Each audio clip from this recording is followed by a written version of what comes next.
பாருங்க 10 பாட்டு நூல்கள், அது எத்தனை அடிகள், அதோட ஆசிரியர். இப்போ எப்படி கேட்பாங்கன்னா 317 அடிகளை உடைய 10 பாட்டு நூல்கள் எதுன்னு கேட்பாங்க. அப்போது 317 உடைய 10 பாட்டு நூல்கள் திருமுருகு ஆற்றுப்படை நீங்கள் கரெக்டாக டிக் பண்ணணும்.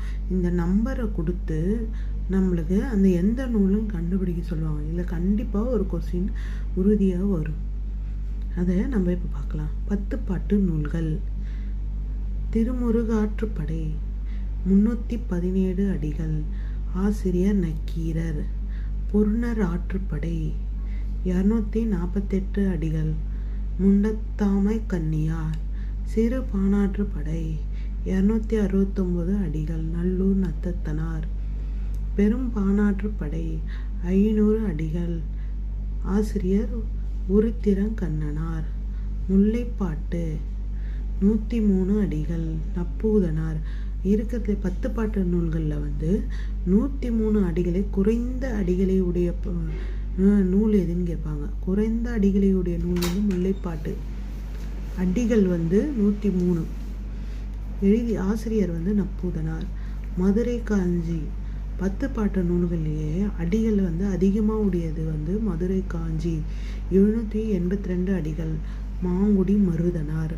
நெடுநல்வாடை 188 நக்கீரர். குறிஞ்சிப்பாட்டு 261 கபிலர். பட்டினப்பாலை 301 உருத்திரங்கண்ணனார்.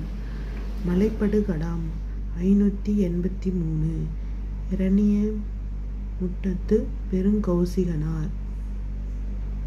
இதை நீங்கள் நல்லா தரமாக மனப்பாடம் பண்ணி வச்சுக்கிட்டிங்கன்னா இதில் கண்டிப்பாக ஒரு கொஸ்டின் வரும். இப்போ பிஇஓ டிஆர்பி எலிஜிபிள் டெஸ்ட்டில் இதில் கண்டிப்பாக ஒரு கொஸ்டின் வரும். 10 பாட்டு நூல்கள் அடிகள். ஆசிரியர் திருமுருகாற்றுப்படை 317 நக்கீரர். பொருணர் ஆற்றுப்படை 248 முடத்தாமை கன்னியார். சிறுபாணாற்றுப்படை 269 நல்லூர் நத்தத்தனார்.